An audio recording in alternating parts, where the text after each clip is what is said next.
안녕하세요. 오늘은 경제 이론 좀 다뤄볼게요. 먼저 바퀴벌레 이론입니다.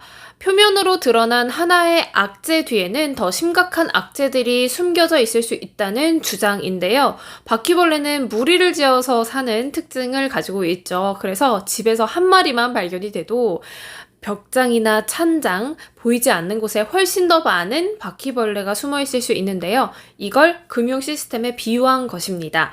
주로 증권가에서 쓰이는 용어인데요. 기업의 부진한 실적, 오너의 무능 등 바퀴벌레가 결국에는 기업에 큰 타격을 입히고 금융 시스템에 큰 영향을 줄 수 있다는 경고를 뜻합니다. 이 이론은 금융위기 당시 많이 거론이 됐고요. 2021년 아케고스 사태가 발생했을 때 아케고스의 마진콜로 인한 헤지펀드 위기설을 설명하면서 언급이 됐습니다.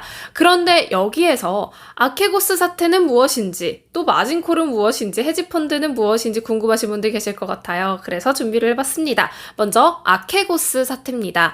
한국계 헤지펀드 매니저인 빌 황이 운영하는 아케고스가 투자한 주식이 2021년 큰 폭으로 하락하게 되면서 이 펀드에 돈을 빌려준 대형 투자 은행들이 수조 원대의 손실을 입게 된 사태입니다. 손실을 입게 된 대형 투자 은행은 아케고스의 마진콜을 요구를 했지만 아케고스가 이에 응하지 못하면서 담보로 잡은 주식을 강제 매각을 했고요. 이로 인해서 해당 주식의 가격이 다시 폭락하는 악순환이 계속이 됐습니다. 이 여파로 대형 투자은행의 주가까지 폭락하면서 사태가 더 심화됐습니다. 그럼 여기에서 마진콜은 무엇일까요? 선물 계약 당시 계약 이행을 보증하고 채권을 담보하기 위해 고객으로부터 예치받은 증거금이 선물 가격 하락 또는 펀드 투자자의 투자 원금의 손실이 발생해서 계약 당시 설정한 유지 증거금 이하로 밑돌게 될 경우 이를 보전하도록 요구하는 것을 말하는데요. 투자자들이나 돈을 빌려준 금융회사가 마진콜을 받게 되면 자금을 즉시 보충해야 하고요. 이에 응하지 못할 경우에는 거래소는 자동 반대 매매, 청산을 통해서 거래계약 관계를 종결시킵니다.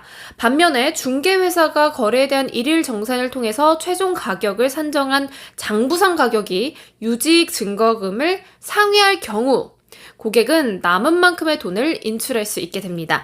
원래는 선물 거래에서 사용되는 용어였지만 최근 펀드에 투자하는 사람이 많아짐에 따라서 펀드 등에도 일반화가 됐습니다. 다음은 헤지펀드입니다. 개인을 모집하여 조성한 자금을 국제증권시장이나 국제외환시장에 투자해서 단기 이익을 거둬들이는 개인 투자 신탁입니다. 투자 지역이나 투자 대상 등 당국의 규제를 받지 않고 고수익을 노리지만 투자 위험도 높은 투기성 자본인데요. 헤지란 본래 위험을 회피 분산시킨다는 의미지만 헤지펀드는 위험 회피보다는 투기적인 성격이 더 강합니다. 뮤추얼 펀드가 다수의 소액 투자자를 대상으로 공개 모집하는 펀드인데 반해서 헤지펀드는 소수의 고액 투자자를 대상으로 하는 사모 투자 자본인데요. 또 뮤추얼 펀드가 주식, 채권 등 비교적 안정성이 높은 상품에 투자하는 반면에 헤지펀드는 주식, 채권뿐만 아니라 파생 상품 등 고위험, 고수익을 낼 수 있는 상품에도 적극적인 투자를 합니다. 네, 오늘은 어려운 경제 용어들 좀 함께 살펴봤습니다. 도움이 되셨길 바라면서 저는 또 다른 알찬 소식으로 찾아올게요. 안녕!